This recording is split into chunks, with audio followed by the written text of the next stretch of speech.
ఈ embryo అతకడానికి hormone balanced ఉండాలి కదా, బ్యాలెన్స్ లేకపోతే ఏమవుతుందో చూద్దాం.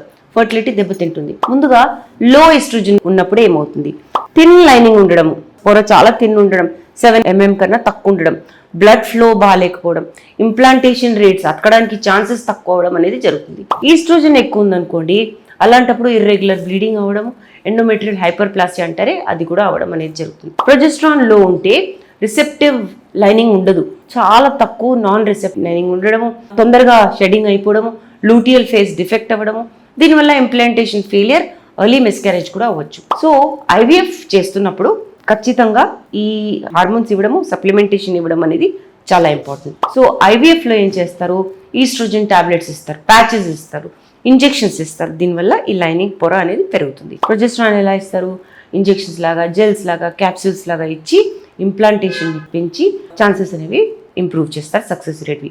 బేసిక్గా ఏంటంటే ఐవీఎఫ్లో న్యాచురల్ సైకిల్ని మనం కాపీ కొడుతున్నాం.